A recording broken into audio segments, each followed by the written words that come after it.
சிம்பிளிபிகேஷன்ல அடுத்த சம் பார்க்கலாம். அந்த சம் ப்ரீவியஸா ஆர்ஆர்பி எக்ஸாம்ல கேட்டிருக்காங்க.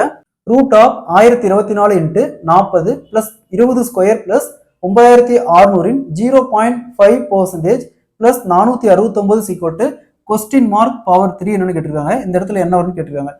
ஃபர்ஸ்ட் இந்த ரூட்டுக்குள்ள 1024 இருக்குது. 1024 ரூட்ல எடுத்தோமா இங்க 32 இன்ட்டு 32 1024. அப்போ ஒரு 32 வெளியே எடுத்தோமா 32 வரும். ஸோ இங்க பாருங்க பெருக்கல 40 இருக்கு. அப்ப 40 இன்ட்டு 32 சீக்வல் டு 1280 பிளஸ் இங்க 20 ஸ்கொயர் 400 பிளஸ் நெக்ஸ்ட் 9600 0.5% அப்படிங்கிறாங்க. இன்னும்னா பெருக்கல் அர்த்தம். அப்போ 9600 பெருக்கல் 0.5%. எப்பவுமே இந்த மாதிரி பெருக்கல் சதவீதம் வந்து இங்க 2 ஜீரோ வந்தா அப்படியே சதவீதத்துக்கு 2 ஜீரோ கேன்சல் பண்ணிடலாம். ஸோ இங்க 96 இன்ட்டு 0.5 அதாவது 96ல பாதி 48 பிளஸ் இங்க 469 சீக்வல் டு இங்க கொஸ்டின் மார்க் பவர்ல 3 இருக்கு.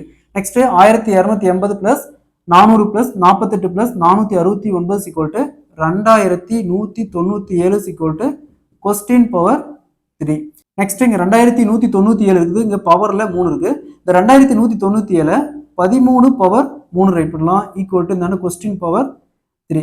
ஸோ இங்க பாருங்க இங்க பவர்ல சேமா இருக்கு. அப்ப இந்த இடத்துல கொஸ்டின் மார்க் ரிப்ளேஸ்ல என்ன இருக்கு 13. So answer will be 13. Option D is the correct answer. இதே மாதிரி இந்த சம் பாருங்க. Root of 324 plus 9 square minus 7 square equal to 2 into question mark power 2. இந்த இடத்துல என்ன வரும் கேட்கறாங்க. இதே மாதிரி இந்த சம்ம சால்வ் பண்ணிக்கிற ஆன்சரை கமெண்ட்ல போடுங்க.